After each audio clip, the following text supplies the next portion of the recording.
하나님의 말씀 누가복음 1장 39절에서부터 56절까지 말씀입니다.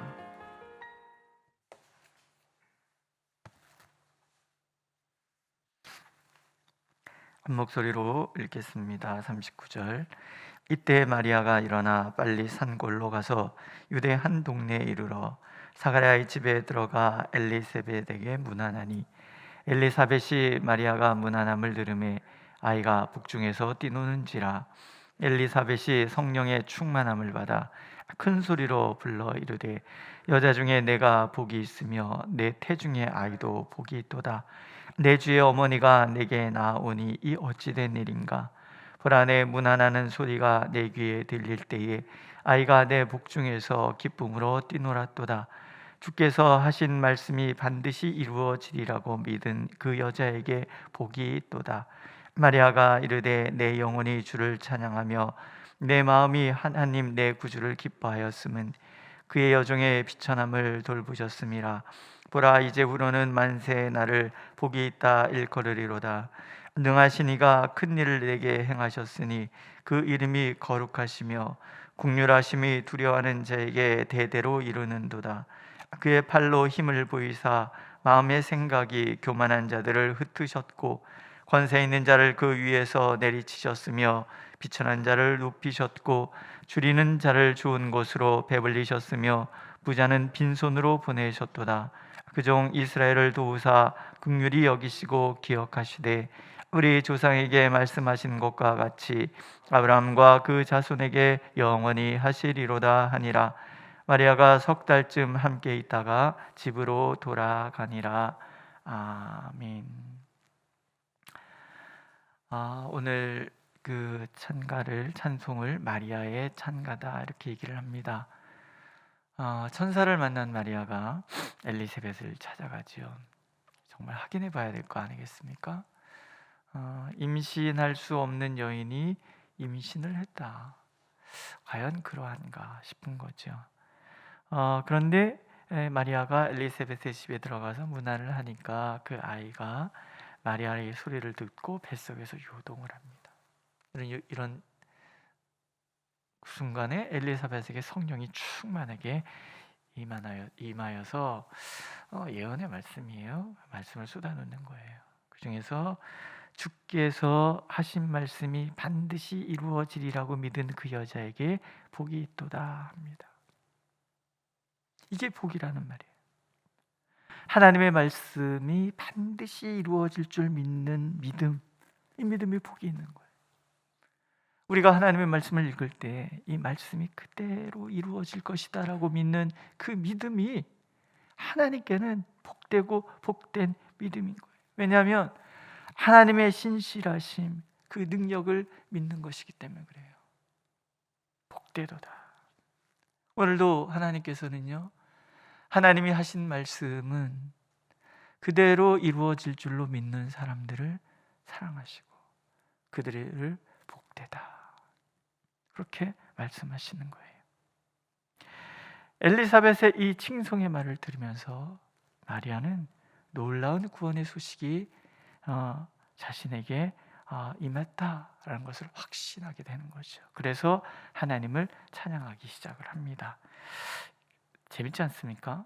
그 엘리사벳은 엘리사벳대로, 마리아는 마리아대로, 이런 상황에서 즉시 씨가 탁 튀어나온다는 게 굉장히 좋단 말이죠. 이렇게 찬양합니다. 내용들을 보면 첫 번째, 하나님의 사람은 내가 생각하는 것보다 훨씬 큰 사람이라는 거예요.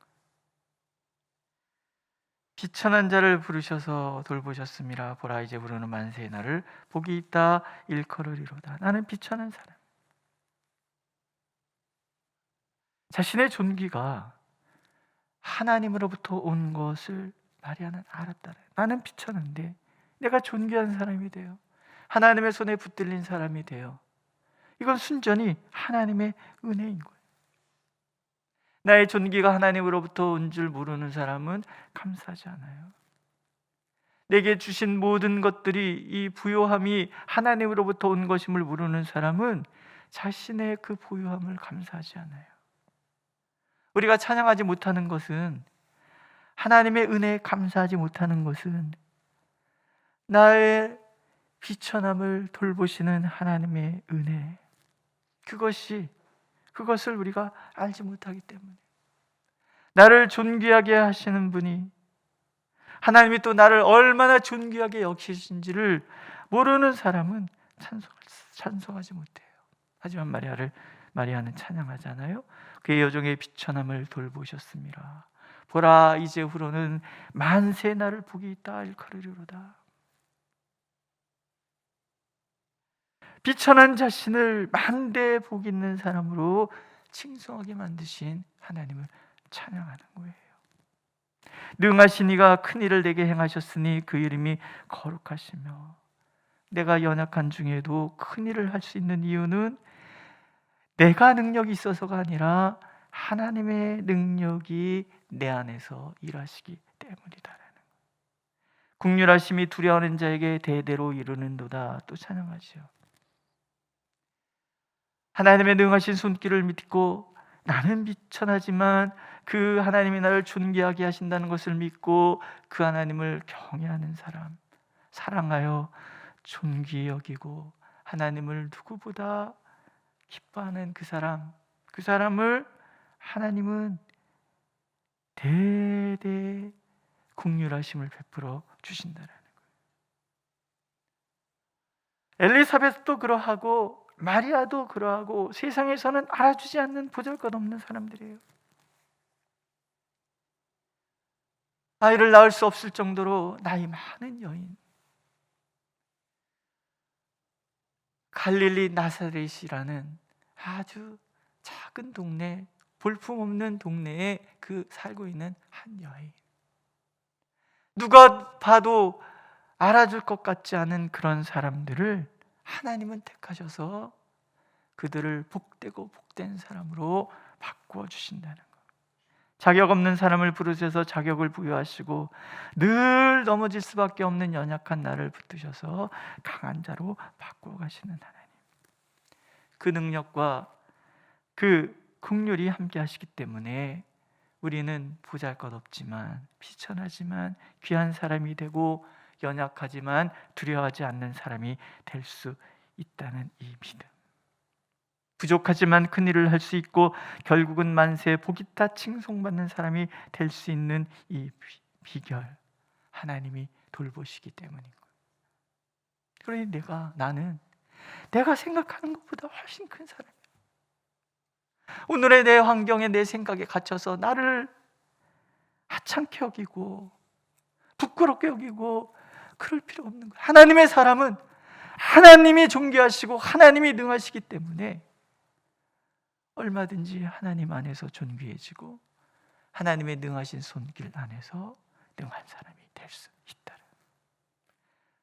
나를 지으신 이가 하나님, 나를 부르신 이가 하나님, 나를 보내신 이도 하나님, 나의 나 된 것은 다 하나님 은혜라. 믿으세요? 나의 나됨은 다 하나님의 은혜고, 나의 나됨이 하나님의 은혜라면 그저 나는 오늘도 하나님 안에서 귀하고 귀한 사람이고 누구 하나를 비교할 필요도 없고 괜히 오늘 삶 속에서 주눅들 것도 없고 그저 나는 존귀한 사람. 왜요? 하나님이 내 안에 계시기 때문에, 오늘도 하나님이 나를 이끌어 가시기 때문에, 먼 날 우리가 하나님 앞에 서는 그날 천군 천사들은 우리와 함께 하신 하나님을 찬송할 거예요. 하나님은 우리의 걸음 마치는 그날 두 팔 벌려 우리를 맞아주시며 참으로 수고했다 나의 존귀한 자야, 이렇게 들려주실 거예요. 믿으십니까? 오늘 나의 처지가 중요한 것이 아니에요. 하나님께서 나를 사랑하신다는 것이 중요한 거죠. 내가 그 사랑 가운데 있음을 아는 것이 중요한 거죠. 오늘도 하나님은 죄악 가운데 살아가고 있는 비천한 우리를 택하셔서 하나님의 존귀한 자로 바꾸시는 줄로 믿습니다. 그 믿음으로 오늘도 하나님 앞에 서기를 하나님은 원하십니다. 또 두 번째, 모든 주권이 하나님께 있음을 찬양합니다.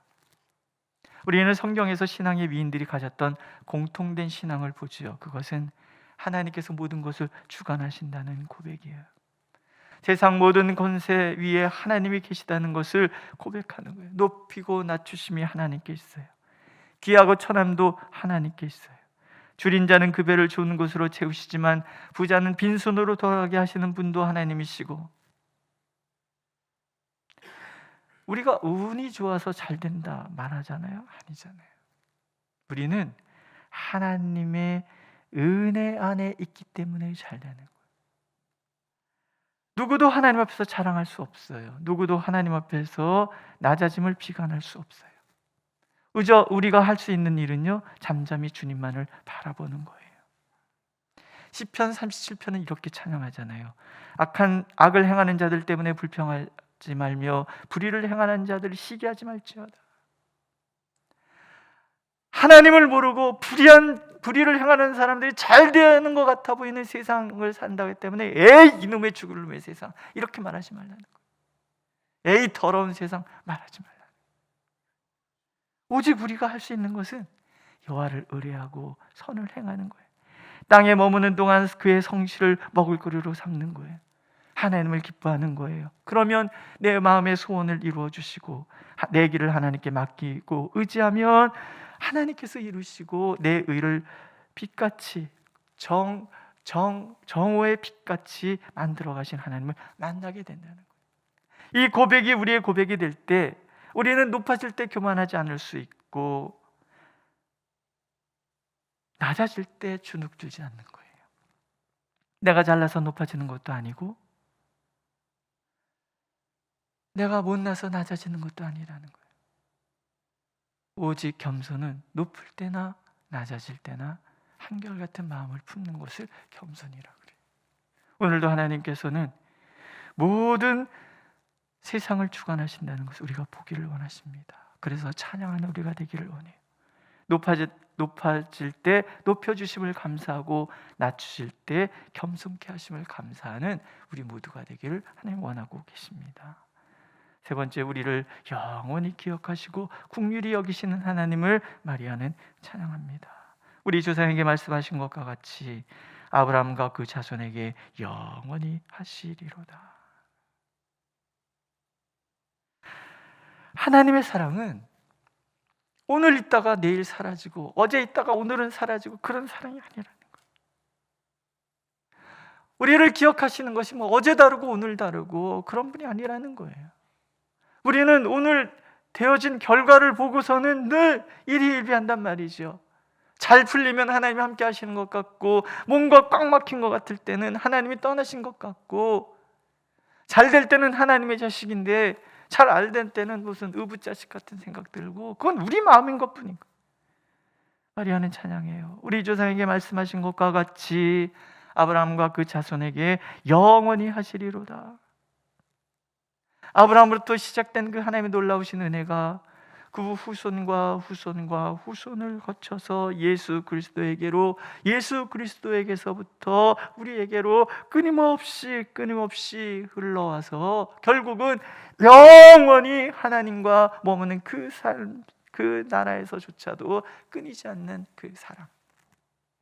오늘도 영원한 하나님의 사랑, 어제나 오늘이라 변함없는 그 사랑, 그 신실하심이 우리와 함께하고 있습니다.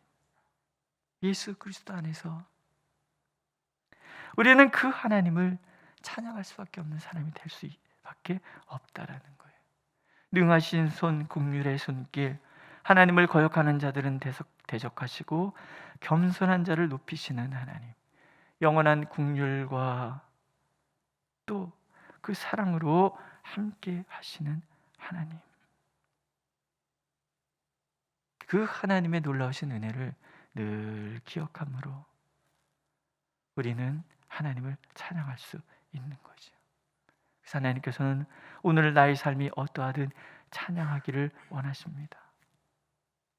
찬양은 오늘도 나를 사랑하시는 하나님을 향한 사랑의 고백이기 때문에 그래요. 찬양은 하나님을 신뢰한다는 믿음의 고백이기 때문에 그래요. 찬양은 앞으로도 선하심으로 인도하실 하나님을 향한 기대이기 때문에 그래요. 찬양은 우리를 더 깊은 신앙의 단계로 인도하고, 신앙의 깊은 단계에 있는 사람은 하나님을 찬양할 수밖에 없어요. 찬양의 수준을 보면 그 사람의 믿음의 정도를 알 수 있다 그러잖아요. 오늘도 하나님은 그렇게 하나님을 찬양하는 우리가 되기를 원하십니다. 그래서 비천한 자를 존귀케 하시는 그 하나님의 능하신 손길 안에서 오늘도 모든 것을 이기고 승리하는 만대가 나를 복되도다, 그것을 가슴에 품는 우리 모두가 되기를 하나님은 간절히 원하고 계십니다. 기도하겠습니다. 세상 그 누구도 알아주지 못하는 사람이라 할지라도 하나님이 바라보시고 하나님이 기억하신다면 만대에 복 있는 사람이다 칭송받는 사람 된 줄로 믿습니다. 마리아에게 함께 하셨던 하나님, 오늘도 우리와 함께 하시오니 오늘 내게 주어진 삶 속에 주눅들고 눌려있는 것이 아니라 오늘도 찬양하며 오늘의 이 상황을 뛰어넘는 우리 모두가 되도록 하나님 인도하여 주옵소서. 하나님 나라의 하나님의 역사가 되는 우리의 삶이 되도록 하나님 붙들어 주시옵소서. 예수님의 이름으로 기도드렸습니다. 아멘. 하늘에 계신 우리 아버지, 아버지의 이름을 거룩하게 하시며 아버지의 나라가 오게 하시며 아버지의 뜻이 하늘에서와 같이 땅에서도 이루어지게 하소서. 오늘 우리에게 일용할 양식을 주시고 우리가 우리에게 잘못한 사람을 용서하여 준 것 같이 우리 죄를 용서하여 주시고 우리를 시험에 빠지지 않게 하시고 악에서 구하소서. 나라와 권능과 영광이 영원히 아버지의 것입니다.